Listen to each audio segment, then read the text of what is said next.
وعن ابي يحيى وقيل چاویلی ابي محمد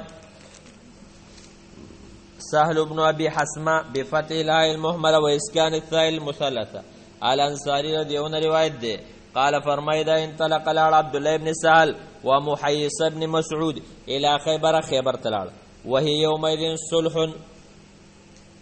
دی لال خیبر تا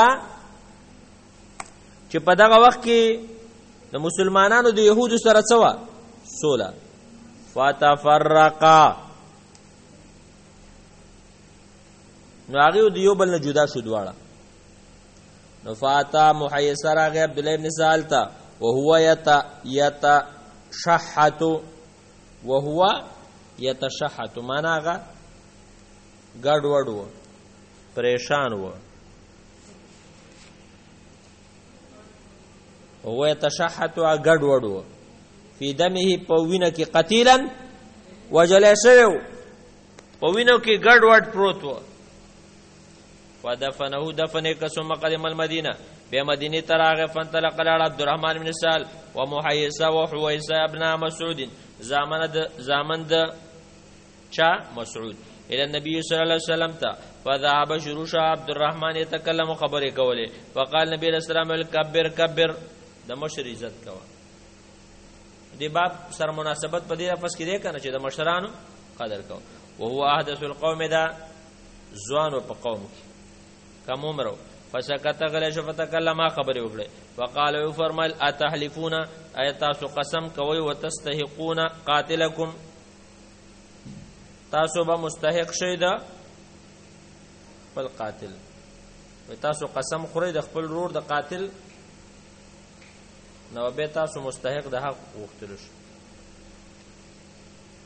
متفق وذكر تمام الحديث پورا حدیث ذکر کہ متفق علیه وقوله کبر کبر معنی څه ده يتکلم الاکبر مشر د خبرې وکړي د باب سره مناسبت پدې لفظ کې دی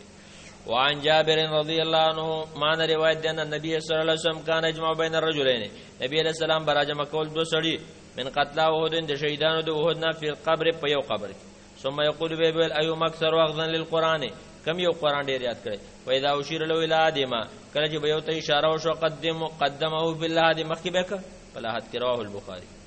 وعن عبد الله بن عمر رضی الله عنهما روایت ده ان النبي صلی الله علیه وسلم قال یقینا النبي صلی الله علیه وسلم فرمایي ارانی فی المنام اتسوقوا زینم په خوب کې چې اتسوقوا بسواکن سمغم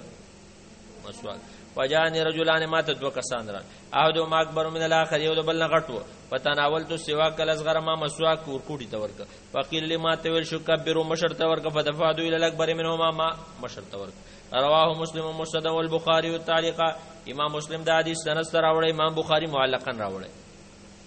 وعن ابي موسى رضي الله تعالى عنه دا ابي موسى رضي الله عنه روایت ده قال فرمایدا قال رسول الله صلى الله عليه وسلم فرمایلی دي ان من اجلال الله یقینا د عزت د رب العالمین نه یا د لوی د الله رب العالمین نه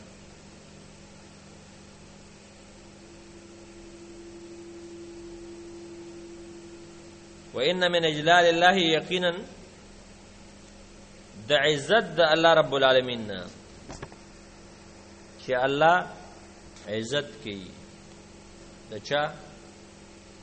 ان من الله تعالی اکرام ذی شیبۃ المسلم عزت کول د سپینګری مسلمان یو سړی د ګیر سپینه د داغه څه کوا قدر وحامل القران او دارنګه د قران قاری غیر الغالی فيه چې اپ دې کې غلو نه کوي د حد نه تجاوز نه کوي والجافی انو جفات نه کوي باز قارین د قران بے وفا قارین قران وې به سین ته ورځي به ګرځي دا ډېر بدبخت انسانانی و اکرام ذی السلطان المقسط او عزت کول داغه باچا چې خاوند د انصاف عادل باچا دی حدیث حسن رواه ابو داود راوړل نو ګوره په دې حدیث کې دا مسله بیان شولا چې د بوډاګانو قدر بکې د حامل القرآن او د عالم قدر بکې په دې شرط باندې چې هغه صحیح عالمي ښه او په علم باندې عمل کوي یا صحیح قاری. وعن عمرو بن شعيب عن أبيه دا عمرو بن شعيب نه روایت ده هغه د پلار نه روایت نقل کوي عن جدي دني کنه قال قال رسول الله صلی الله علیه وسلم ليس منا ندې زمنګ نه ملم يرحم صغیرنا هغه څوک چې زمنګ په کشر باندې رحم نه کوي ويعرف شرف كبيرنا او نه پیژني عزت د مشر زمنګ. حديث صحيح رواه ابو داود والترمذي وقال الترمذي حديث حسن صحيح وفي روايه ابي داود حق كبيرنا روایت ابو داود کی راځي زمنګ د مشر حق نه پیژني. روایت ابو داود ترمذی دواړو کې راغله. هو عن ميمون ابن ابي شبيب رحمه الله عنه روایت دی انا عائشه رضی الله عنها مر بها سائل عائشه رضی الله عنها یو سوالګر ته ده فاتتو کسرتن هغه ته یو ټوکړه ورکړه. عائشه رضی الله عنها باندې یو سوالګر ته ده نو هغه ورله یو ټوکړه ورکړه د روټۍ. ومر بها رجل عليه ثياب وحيا بل سړی تیرې د پاغه باندې چې هغه د خو کپړو خو حالات والو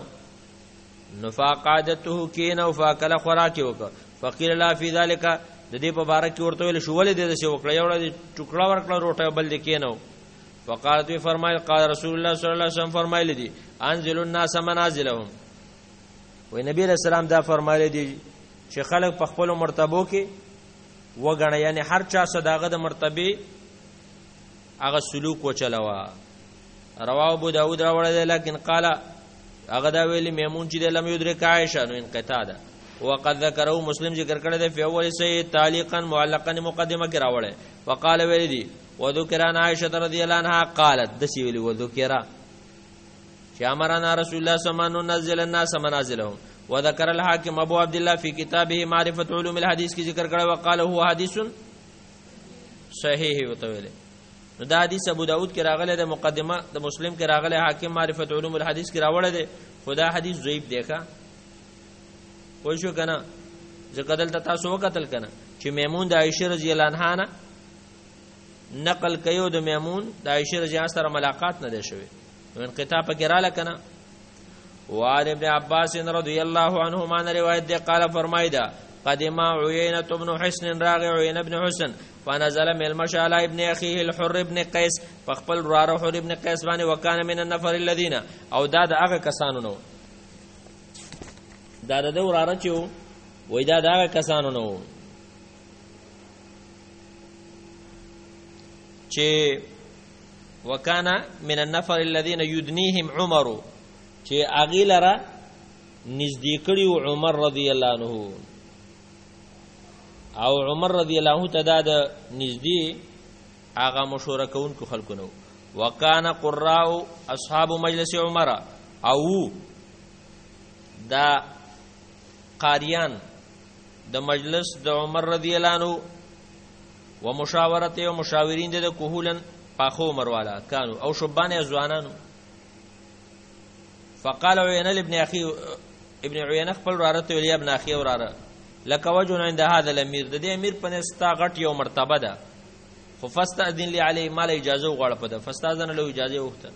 واذن له عمر جو اجازه ورکړه فلما دخل کله داخل شو قال ورته فرمایل هي يا ابن الخطاب دا اے د خطاب زیه والله ما تعطينا الجزل. عمر رضی الله عنه ته سویلی وای اے د خطاب زویا قسم په الله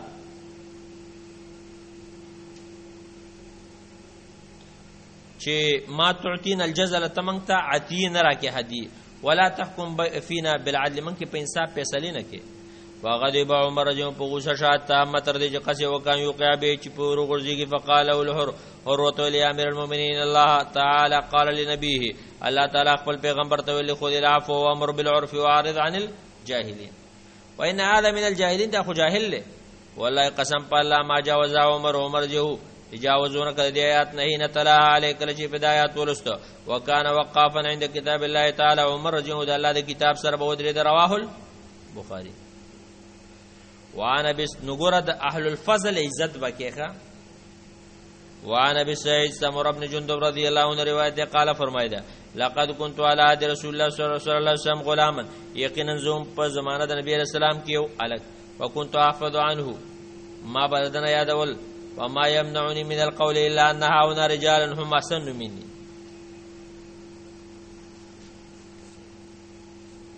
وإذا عمر عليكم او ما با لقد كنت على عهد رسول الله صلى الله عليه وسلم غلاما فكنت احفظ عنه نو ما با داغینا یادول کوله لیکن فما يمنعني ما نو ملکړي من القول د وینانا الا نحونا رجالا مگر الته سړیو هم سن مني چا زمانہ عمر کې زیاتو مشران خلق موجودو په دی وجه زبغل ناس متفق علیه د مشرانو قدر عزت. وعن انس رضی الله تعالی عنه دا انس رضی الله عنه روایت ده قال فرمایدا قال رسول الله صلی الله علیه وسلم فرمایلی ما اقرب شاب شیخا لسنه الا قيض الله له من يكرمه عند سنه. نبی رسول الله فرمایل څوک ځوان چې دی بوډا د بوډاتوب د وجه نه عزت کوي ما اکرم عزت نه د کړه شابون یو ځان شیخان دی بوډا شیخ چاته وي بوډا ته نو زګره بوډا نه مخه نو لہذا ما تکله شیخ سیبونه وي ډیره بده خبره ده زمونږ دی وخت کې بس اصطلاح خلکو جوړه شوی ده ماشوم تم شیخ وي ما اکرم شابون شیخا لسنه د وجه د عمرنا الا قید الله له مگر الله تعالی با مقرر کی د لپاره منغه سو کیو کرمو اند سینې چې د عزت بکې په وخت بوډاوالی کته بوډا شو به الله تعالی سو مقرر کی سې عزت بکې. رواه ترمذی وقال حدیث غریب امام ترمذی را وړه غویل د حدیث ضعیف ده د ضعف وجه څه ده د کې یزید ابن بیان پنوم باندې او د استاد ابو الرحال پنوم باندې الانصاری دا دواړه ضعفا دي نو په دې وجه باندې دا حدیث سندن ضعیف ده. وصلی الله